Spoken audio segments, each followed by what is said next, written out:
Dans les années 1920 en Allemagne, un jeune écrivain brillant et féru d'entomologie s'en prend à la démocratie de la République de Weimar. Ce faisant, Ernst Junger a-t-il contribué à ouvrir la voie au nazisme? Pourquoi lit-on encore cet auteur aujourd'hui? Ou plutôt, pourquoi le lit-on à nouveau? Junger reste pour moi l'un des grands témoins du XXe siècle. Notre rapport étrange à Junger vient de notre rapport étrange à notre propre histoire. Si les idéologues le rejettent, c'est parce qu'ils ne le comprennent pas, ou qu'ils le comprennent mal.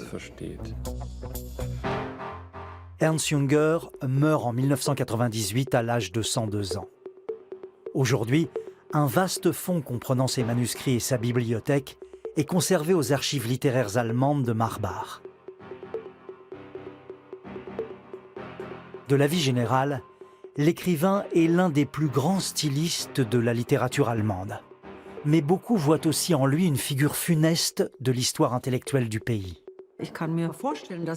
On voit bien comment sa critique du libéralisme et de l'humanisme peut fasciner ceux qui souhaitent la fin de la démocratie et du libéralisme. Si vous prenez aujourd'hui le mouvement identitaire, cette organisation très martiale de la nouvelle droite, il utilise le portrait d'Ernst Junger dans sa communication.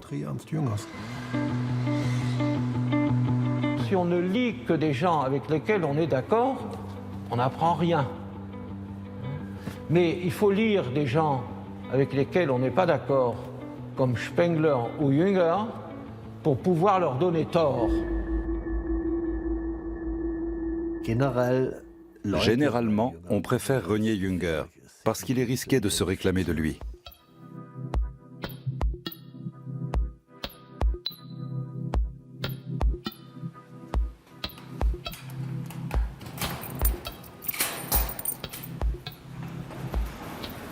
Les réserves de la Nationalgalerie à Berlin renferment d'innombrables tableaux qui attendent l'occasion d'être exposés devant un large public. Un lieu où les considérations idéologiques n'ont pas leur place. On y trouve entre autres un portrait de Ernst Junger peint en 1929 par Rudolf Schlichter. À l'époque, l'écrivain est un chantre du nationalisme. C'est cette facette de Ernst Junger, celle du radical et de l'ennemi de la démocratie, que la droite nationaliste reprend à son compte aujourd'hui. Une instrumentalisation qui fausse le regard sur ses écrits, plus controversés en Allemagne qu'en France, il est vrai.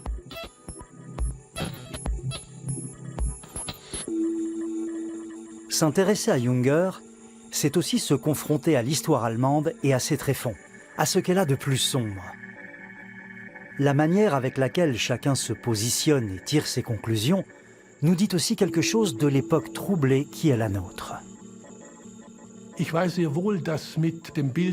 On colle aujourd'hui toutes sortes d'étiquettes à Junger. Celle d'un homme qui glorifiait la guerre, d'un belliciste qui exaltait la violence, d'un nationaliste, d'un détracteur de la démocratie ou d'un antidémocrate, d'un dandy, et j'en passe. Je crois toutefois qu'il faut faire abstraction des préjugés et se pencher sur l'œuvre proprement dite de Junger. On se rend compte alors qu'on est face à un témoin de son époque à la réflexion extrêmement poussée et intéressante.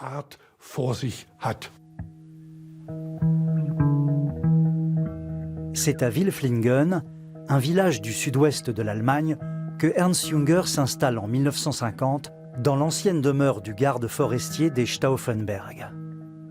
Retiré de la vie publique, il se consacre assidûment à l'étude de la nature et à l'écriture. Junger se trouve alors au mi-temps de sa vie et d'une œuvre indissociable des bouleversements tragiques de la première moitié du XXe siècle.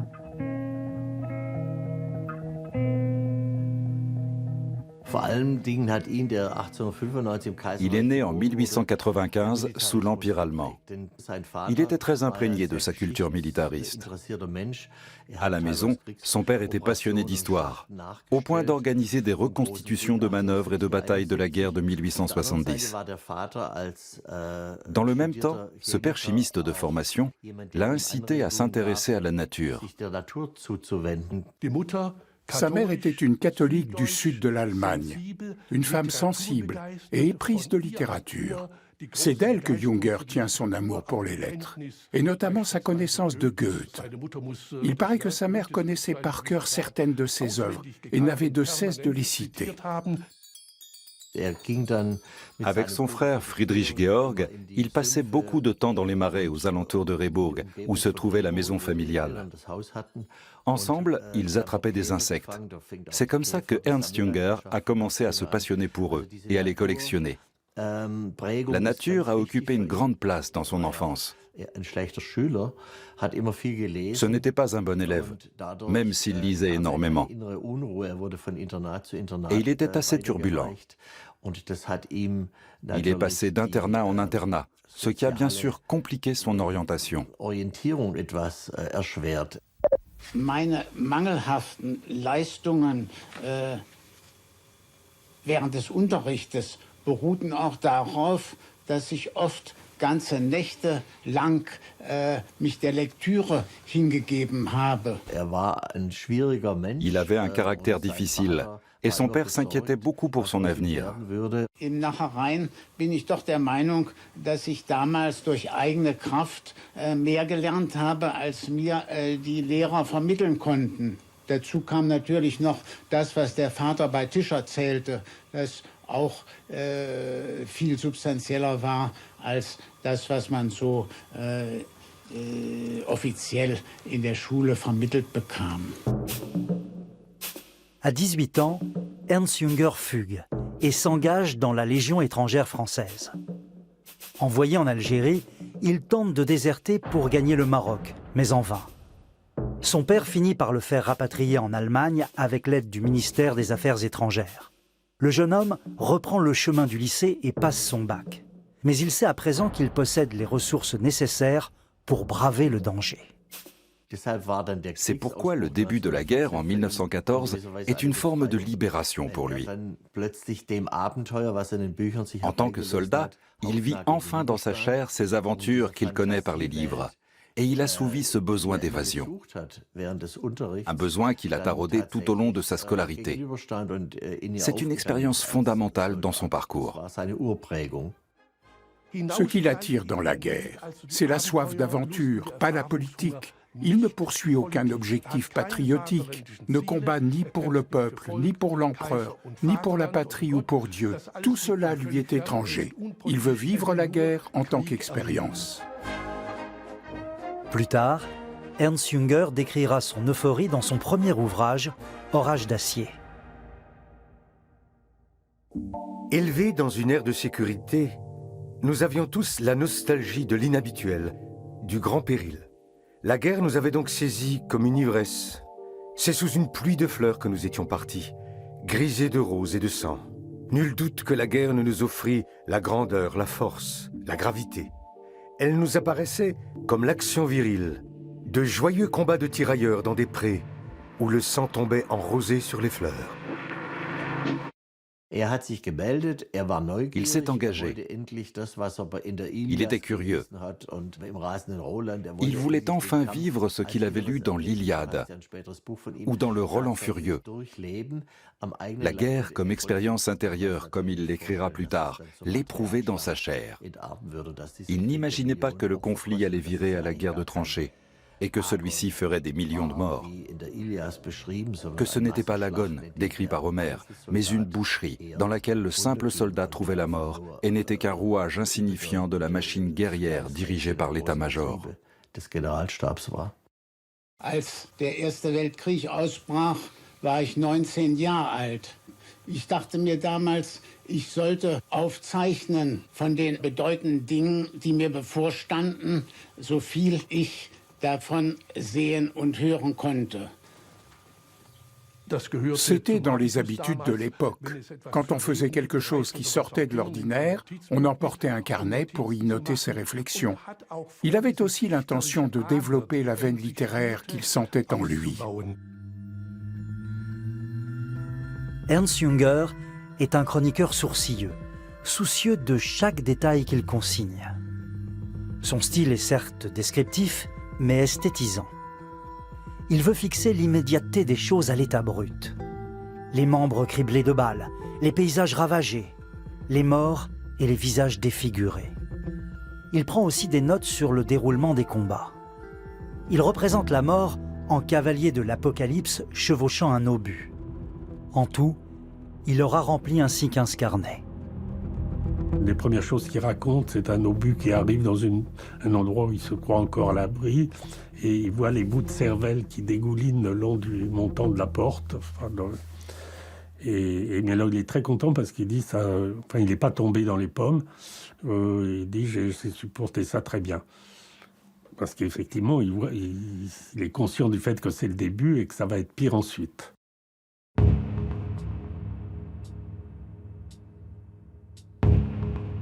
Junger vit le conflit et ses massacres comme une mise à l'épreuve de ses propres limites et une explosion grisante. Il commence à comprendre que les soldats ne sont que de la chair à canon, alimentant une énorme machine de guerre.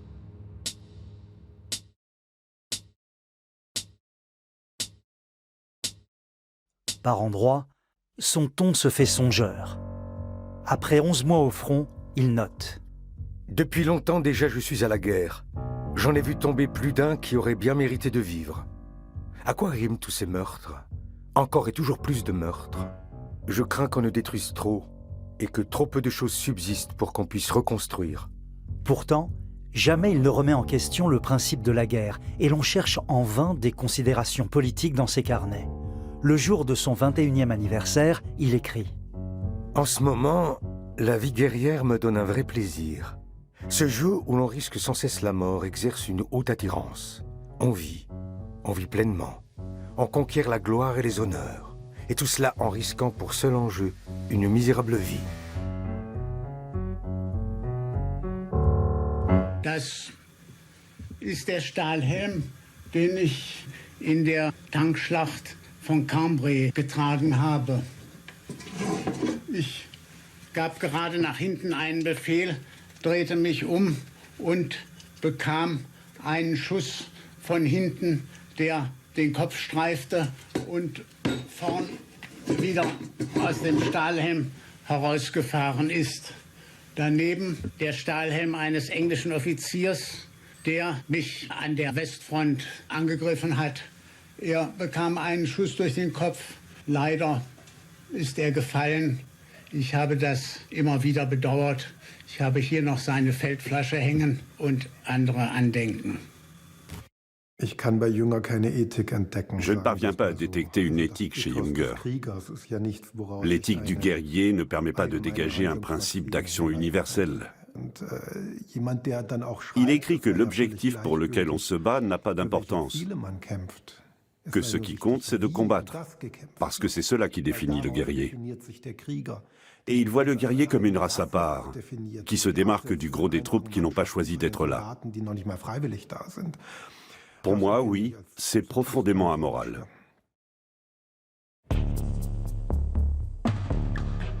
À la tête d'une unité d'assaut, Ernst Junger est dans son élément. Il échappe à la mort de justesse à plusieurs reprises. Sa bravoure lui vaut la croix pour le mérite, la plus prestigieuse distinction allemande. Les morts par millions et la violence destructrice qui l'entoure lui apparaissent de plus en plus comme un phénomène intemporel. Le soldat n'est là que pour accomplir sa mission, tuer, survivre, vaincre la peur, faire preuve d'honneur au combat. Il comprend vite que pour être un bon observateur, il ne sert à rien de passer son temps à donner des leçons de morale et à s'apitoyer sur son sort. Pour acquérir ce regard froid qui va devenir sa marque de fabrique, il lui faut mettre une distance entre lui-même et son objet, en l'occurrence les hommes. Il se base sur le front, mais sans aucune espèce de réflexion politique. Il ne s'intéresse pas du tout aux causes de la Première Guerre mondiale. Il est jeté dedans. Il a fait comme il peut la faire. Alors ensuite, il y a l'humiliation allemande du traité de Versailles, et donc il vient d'un nationalisme virulent.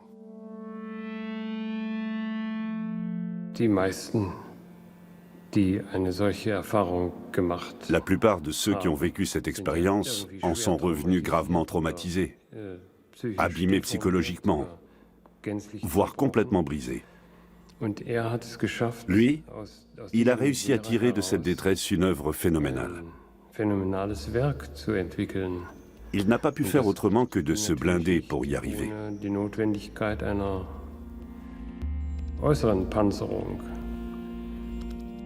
L'œuvre éclectique d'Ernst Jünger inspire depuis longtemps le monde artistique, et notamment Neo Rauch, l'un des plus grands peintres contemporains allemands.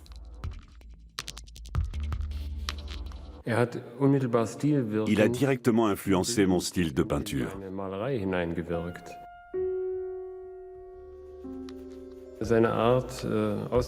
Sa façon de scruter le monde de l'extérieur m'a inspiré toute une série d'œuvres. Au début des années 1990, je me suis laissé porter par les sonorités de sa langue, que j'ai traduites en tableaux. Ils se sont imposés à moi. Pendant que je lisais Jünger, ils sont apparus d'eux-mêmes sur mes toiles.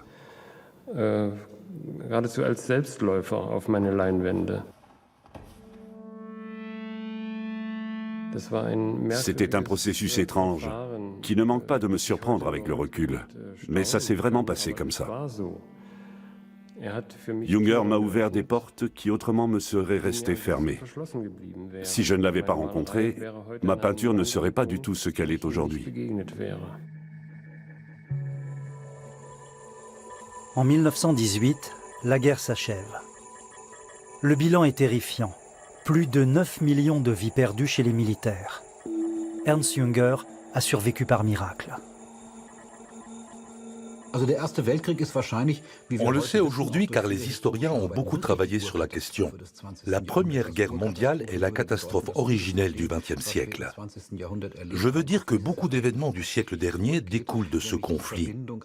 Il fait converger deux facteurs, le recul de la civilisation d'un côté et la modernité de l'autre, puisqu'il s'agit là de la première guerre pensée et menée avec l'appui de la technologie. Ernst Jünger a décrit avec force ces deux éléments, avec d'une part le phénomène de la modernisation et de l'autre le constat d'échec du libéralisme bourgeois. C'est à la lumière de cette tension qu'il faut comprendre tout ce qu'il a fait par la suite. Le traité de Versailles impute l'entière responsabilité de la guerre à l'Allemagne et à ses alliés. Pour ce jeune homme de 22 ans, c'était difficile à surmonter, à tel point que des années plus tard, un incident intervient lors de l'inauguration de l'historial de la Grande Guerre à Péronne, où Jünger avait été invité comme conférencier d'honneur. Des journalistes français lui demandent ce qu'il regrettait le plus à propos de la Première Guerre mondiale. Et il répond, à la consternation des Allemands qui l'accompagnaient, que nous l'ayons perdu. Man sollte aus der Niederlage die adäquaten Konsequenzen ziehen. Trotzdem stehe ich natürlich immer noch zu dem, was der Soldat im Ersten Weltkrieg geleistet hat. Wir wollten den Krieg gewinnen und das halte ich für die Pflicht des Soldaten. An anderes hat während des Krieges nicht zu denken. Au lendemain de la guerre, il traverse une période de grave crise. D'abord, il a des ennuis de santé. Il a pris une balle dans les poumons et il doit se soigner. Mais il traverse aussi une crise psychologique. Son père lui conseille d'écrire un livre sur la guerre, à partir de ses carnets. C'est peut-être ce qui le sauve et lui permet de surmonter la dépression. Dans son récit Orage d'acier, Ernst Jünger tente a posteriori de trouver un sens à la guerre. Cette citation est tirée de la 4e édition. Il faut savoir que la guerre de tranchées elle-même trouvait son paroxysme dans ces orgies. Tout comme elles ont obligé l'esprit humain à imaginer de nouveaux expédients plus faciles à mobiliser, elles ont fait émerger un type de combattant nouveau et différent. Sous les casques d'acier est apparu le visage d'une nouvelle race guerrière. Il est entré dans l'histoire et porte les stigmates tant du feu incandescent que de l'intimité glaciale avec la mort. Je vois dans l'esthétisation de l'expérience de la guerre à laquelle se livre Junger une forme de déni. Il n'est plus en mesure de mener une réflexion réellement critique sur ce qu'il a vécu.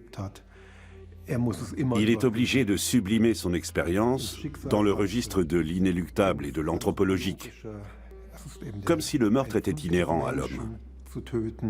Il évoque la volupté de tuer, il parle d'orgie, d'excès, de paroxysme, tout un champ lexical qui relève de la sexualité. D'ailleurs, ce parallèle vient de lui. C'est bien sûr une façon de composer avec ce qu'il a vécu, mais pas une façon de le dépasser, selon moi. Cette tentative de décrire la guerre comme une expérience vitaliste, vécue de l'intérieur, est importante d'un point de vue littéraire. Mais en définitive, elle cherche aussi à légitimer la guerre aux yeux du lecteur. Et à ce titre, je la trouve douteuse. Orage d'acier a rencontré un certain succès.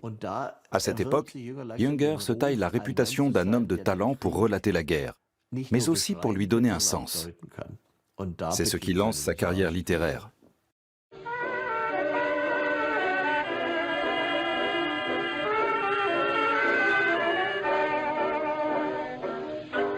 Ernst Junger a été publié dans la Pléiade, le panthéon français de la littérature, un honneur réservé à une poignée d'auteurs allemands au XXe siècle. Ça en dit long sur sa place en France. On lui a reproché, enfin les gens qui le critiquaient, d'être resté froid, finalement, vis-à-vis des souffrances et des malheurs des soldats et de la peur qu'ils ont connue, qu'ils ont ressentie, etc. On ne peut plus trop le dire parce qu'il y a eu entre-temps la publication des carnets de guerre où on voit qu'il parle lui aussi, pardonnez-moi, de Scheißkrieg, etc. C'est donc pas seulement une espèce de magnification de la guerre chez lui. Je crois aussi que le modernisme de Junger vient d'une tradition non pas allemande, mais plutôt française. Ce style froid et cette façon désenchantée, figée et implacable de regarder le monde en le disséquant à la manière d'un naturaliste, lui viennent, je crois, de Baudelaire ou de Flaubert. C'est quelque chose que l'on trouvait déjà dans la littérature française.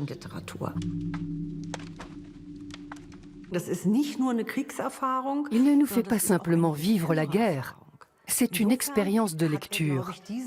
Voilà pourquoi je dis qu'il tient cette volonté de modernité de la France. Cette froideur du style est un produit d'importation.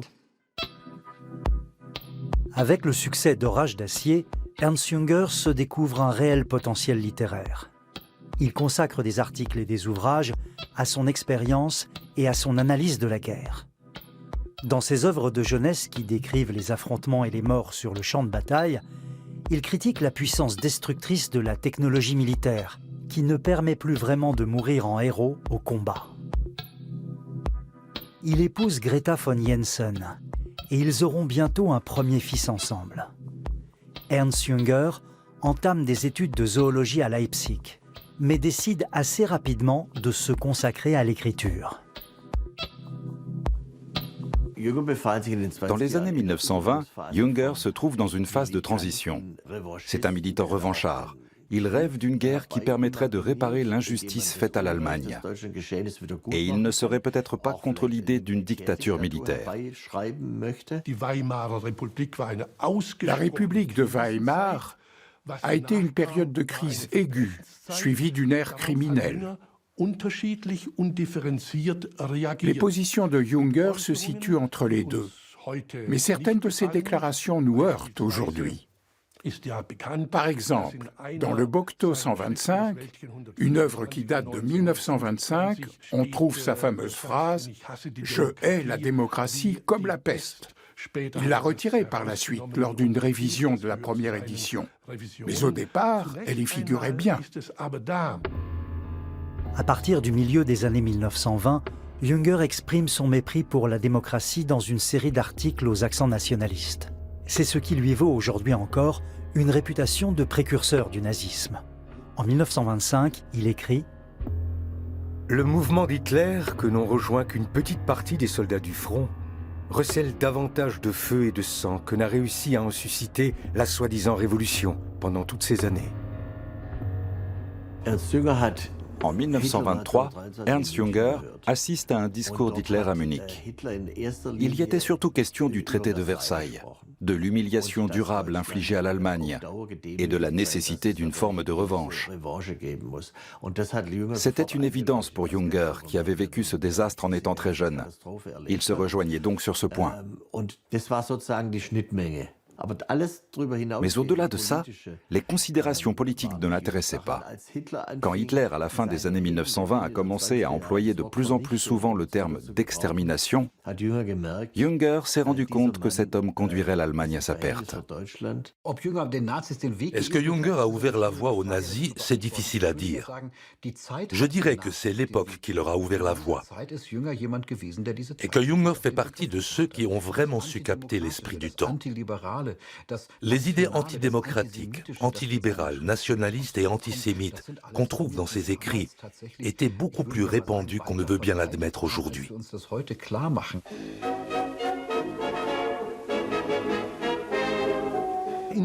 À Berlin, Junger se trouve au cœur d'un cercle d'intellectuels qui, d'un côté, croient en la capacité de production nationale, mais de l'autre, aspirent à une forme de collectivisme, voire de communisme. Ils estiment que le libéralisme et le capitalisme ont fait leur temps et ne permettront pas de remédier aux futurs problèmes mondiaux. Il était sans aucun doute dans la mouvance de cette culture bohème. Il entretenait des liens avec ces gens, au-delà des appartenances politiques. Je crois que ça faisait partie de l'image qu'il voulait renvoyer, celle d'un dandy épicurien. Tout ce petit monde était souvent invité chez l'éditeur Rowohlt. Bertolt Brecht, Walter Benjamin, Joseph Goebbels, Arnold Braunen et Ernst Junger, tous ensemble. Les écrits d'Ernst Junger datant de la République de Weimar sont, sans aucun doute, empreints d'antisémitisme. Qu'en était-il de l'auteur ? Ernst Junger a pris des positions clairement antisémites dans ses textes. C'est pourquoi je le considère lui-même comme un antisémite. Mais on parle d'un antisémitisme différent de celui de Hitler, par exemple. Il faut dire que le concept même d'antisémitisme était très large. En 1930, la revue munichoise Süddeutsche Monatshefte publie un cahier spécial consacré à ce que l'on nomme alors la question juive et commande à cette occasion un article à Ernst Junger. Il est à l'époque le fer de lance du nationalisme radical.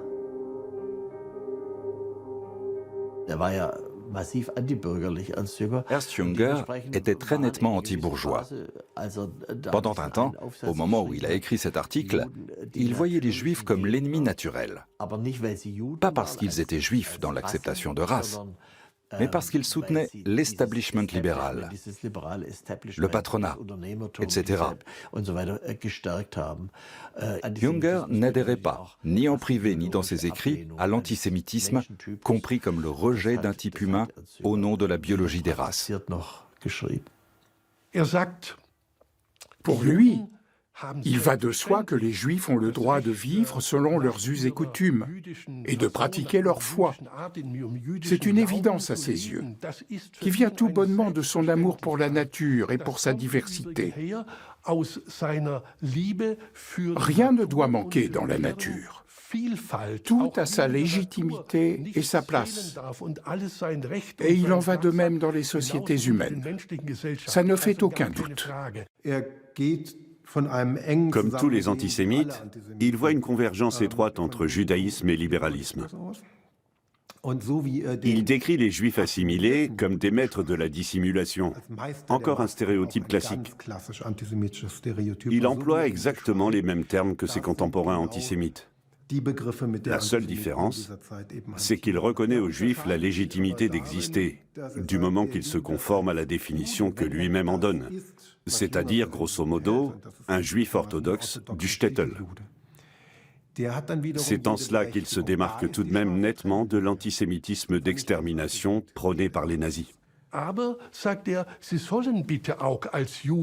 Mais à ses yeux, ils doivent vivre comme des Juifs. Il ne faut pas qu'ils cachent leur judéité, qu'ils s'assimilent et qu'ils fassent comme s'ils n'étaient pas juifs.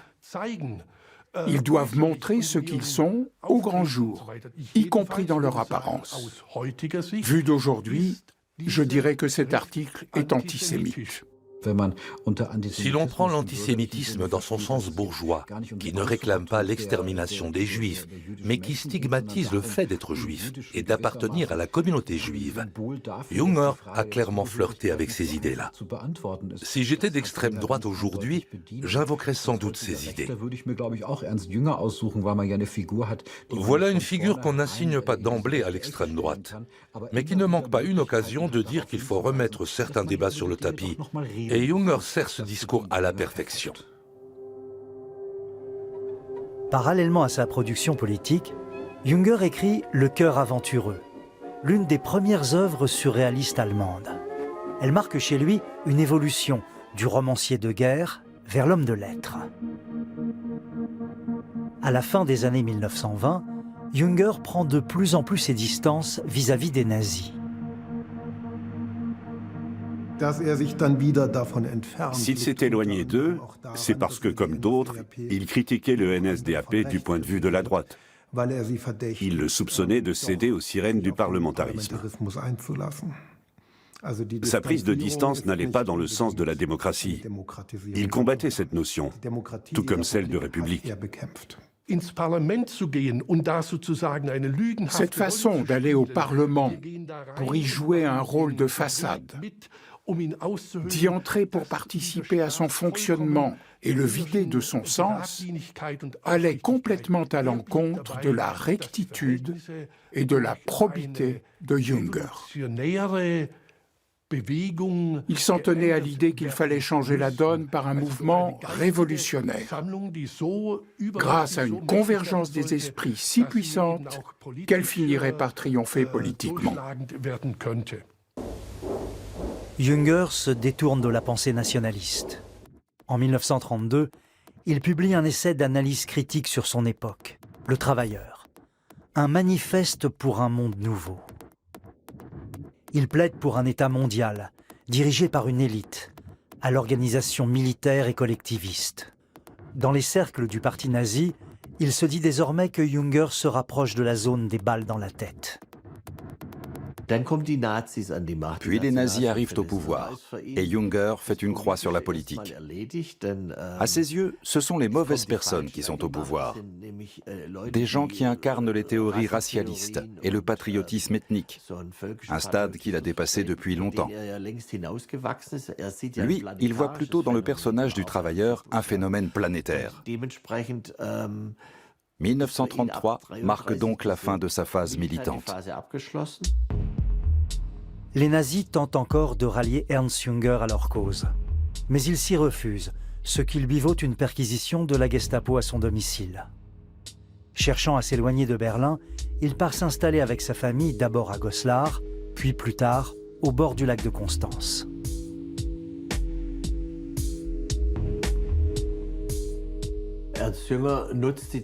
Durant la période qui s'ouvre après 1933, Ernst Junger cherche d'abord à asseoir sa position d'auteur et à voyager.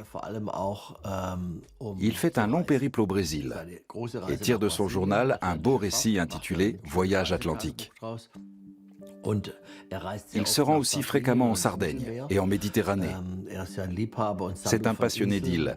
Il veut toutes les visiter parce qu'il a le sentiment qu'elles échappent un peu à l'emprise des États. Il met aussi ses voyages à profit pour étudier l'évolution de la nature sur ces îles à mesure que la civilisation s'y développe, pour prêter attention aux espèces d'insectes qui disparaissent quand l'homme transforme le paysage en amenant l'électricité et en construisant des routes et des hôtels. Au fond, Il devient un témoin de la détérioration de la nature. L'entomologie, l'étude et la collection des insectes, devient une passion qui l'habitera toute sa vie. Einen Teil der Sammlungen habe ich schon aus Platzgründen hier auf dem Korridor untergebracht.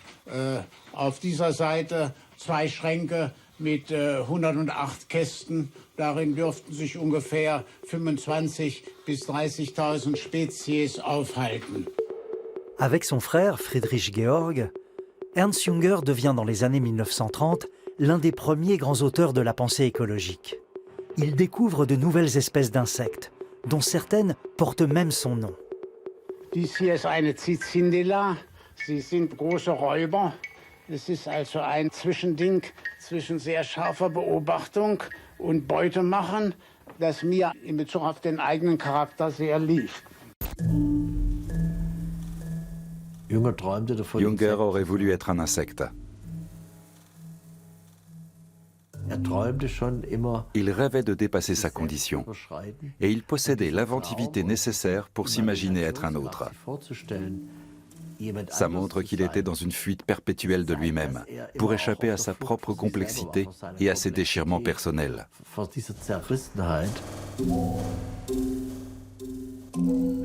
Son ego est au centre de toutes ses productions, de ses romans. Il est toujours quelque part dans ses romans, il se met en scène lui-même, sa propre problématique.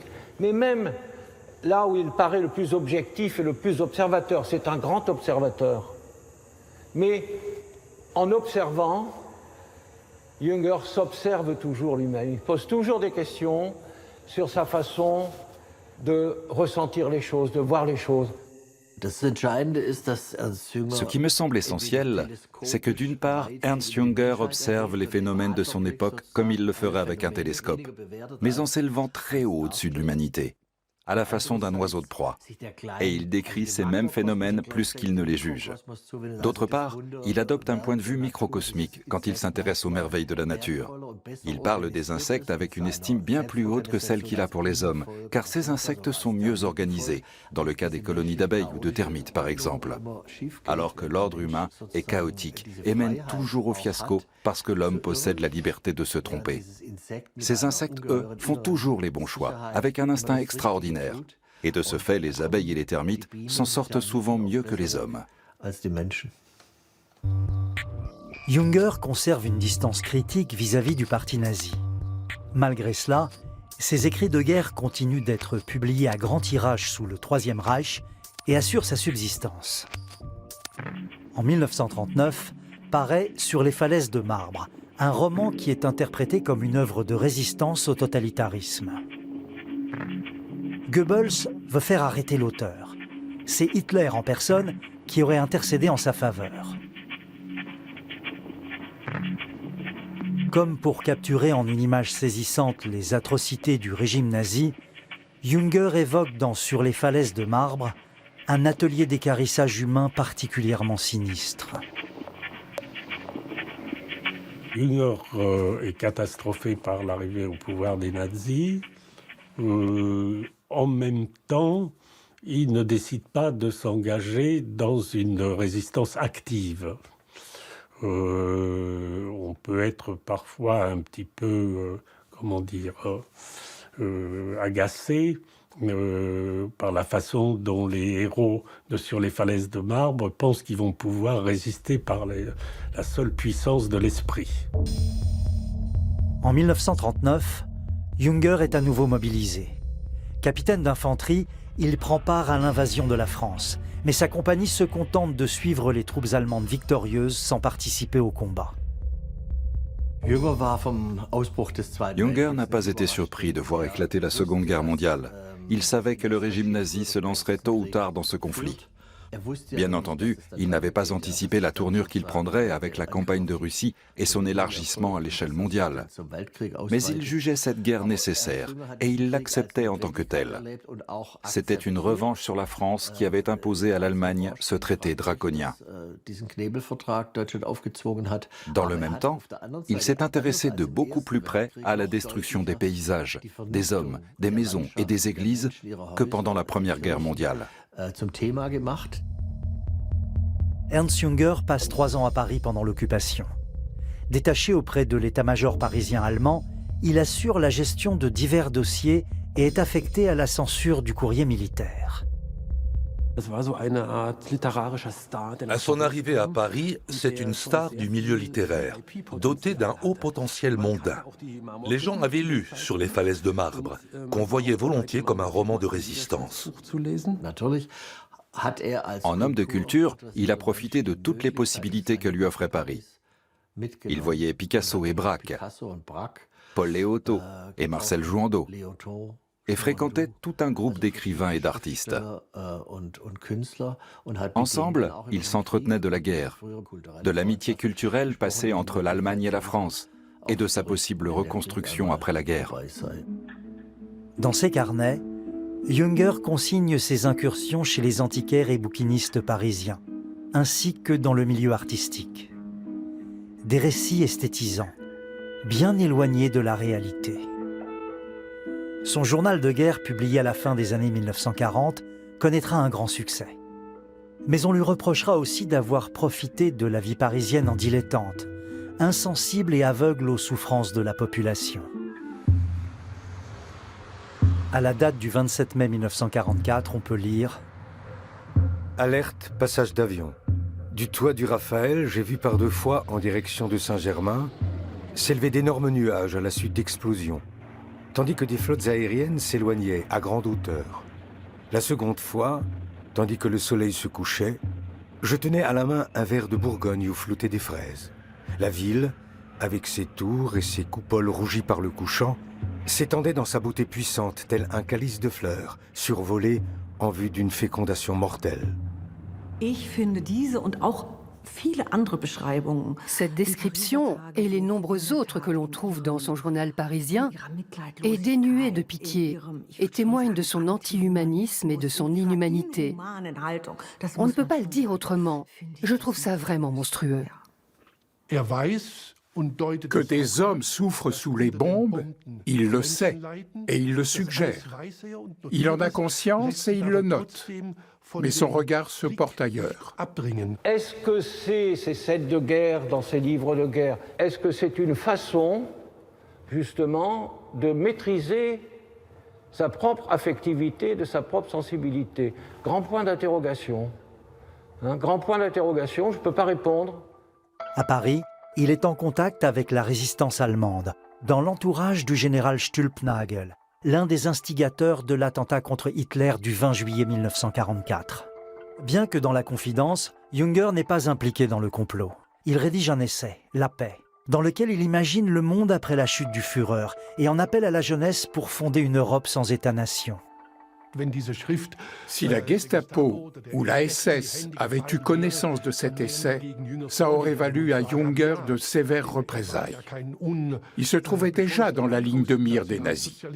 Certains, comme Goebbels, n'attendaient qu'une occasion, celle de l'humilier, voire de l'éliminer. Fin 1942, Ernst Junger est envoyé quelques semaines sur le front de l'Est, dans le Caucase. Là-bas, il est entré en contact avec des généraux et des officiers haut gradés qui lui ont décrit les exécutions de Juifs sur le front de l'Est. Il était donc au courant de ce qui se passait. Il ne savait pas tout dans le détail. Ça n'est que plus tard qu'on a appris ce qui s'y était vraiment passé.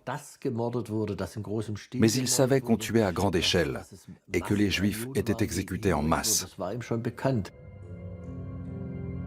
Dans ses notes, Junger laisse entendre qu'on lui a proposé de participer à une opération de liquidation ou encore de visiter un camp d'extermination.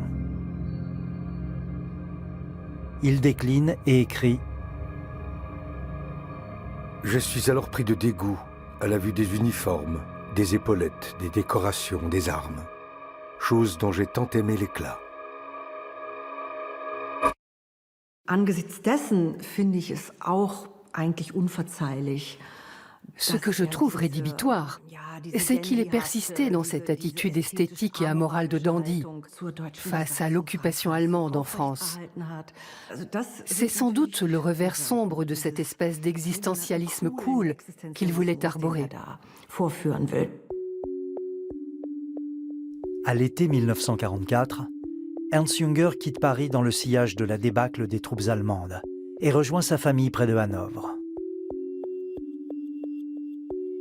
Peu de temps après, il est démobilisé à 49 ans. Au début de l'année, sur dénonciation d'un mouchard, son fils de 17 ans a été condamné à 6 mois de prison pour avoir tenu des propos critiques à l'égard de Hitler. À l'automne, le jeune homme tombe au combat sur le front d'Italie. La fin de la Seconde Guerre mondiale est un désastre absolu, politiquement, historiquement, éthiquement et moralement. Et à ce moment-là, Junger ne voit pas comment il va le surmonter.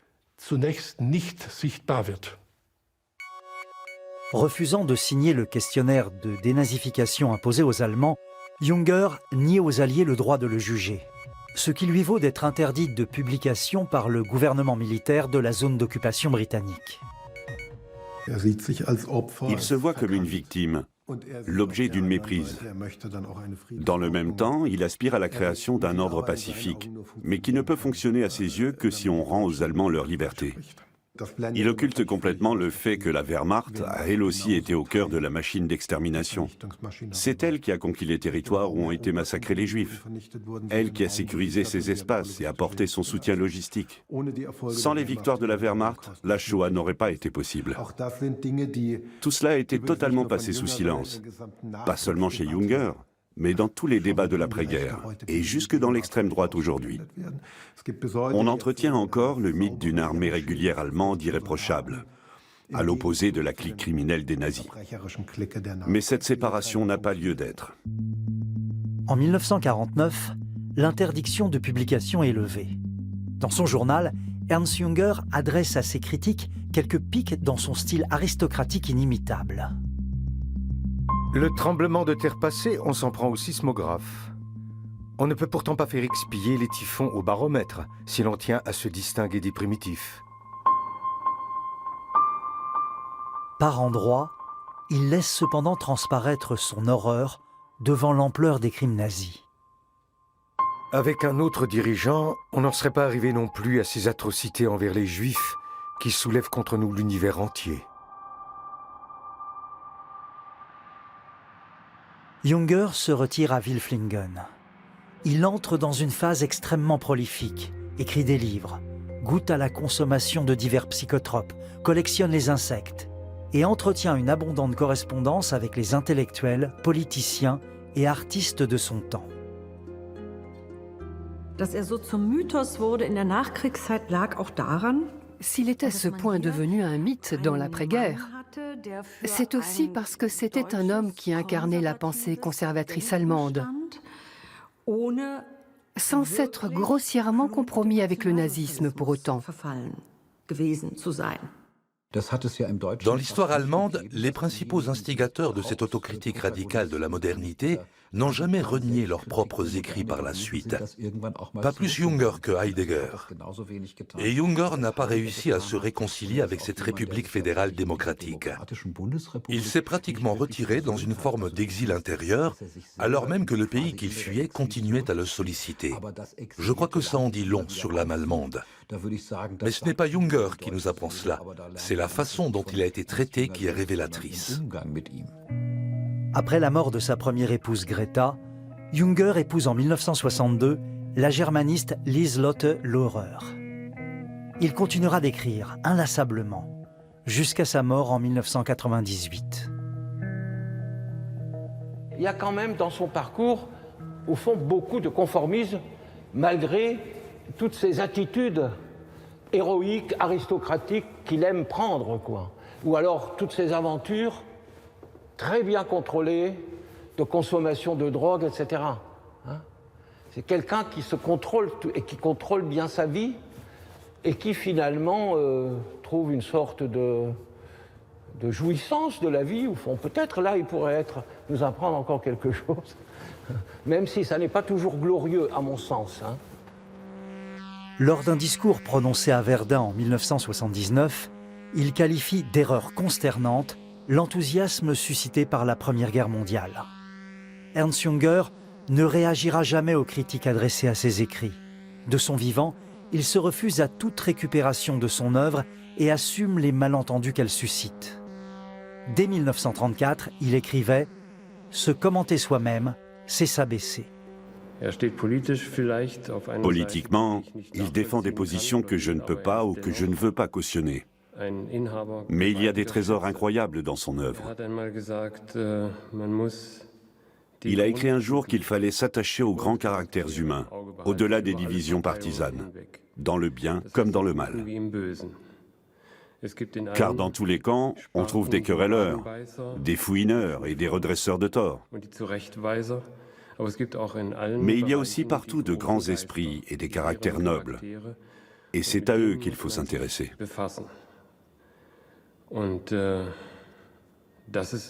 Voilà ce que je retiens de sa lecture. Le monde doit être abordé par le centre. Junger était partisan du tout en même temps, et non pas du soit l'un, soit l'autre.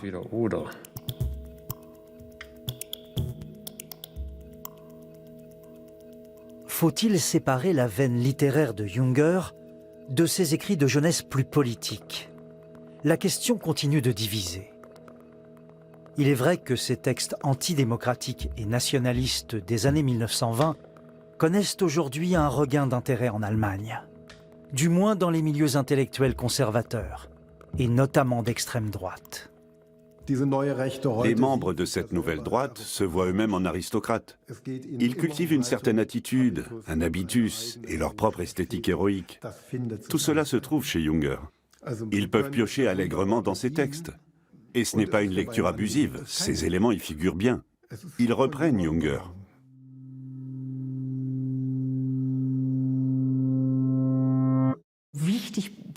Il conserve une place importante en tant que témoin intellectuel et observateur qui examine son époque à la loupe, car l'œuvre de diariste qu'il laisse est incomparable. Je ne lui vois pas d'équivalent. Je ne crois pas qu'il restera dans l'histoire comme romancier.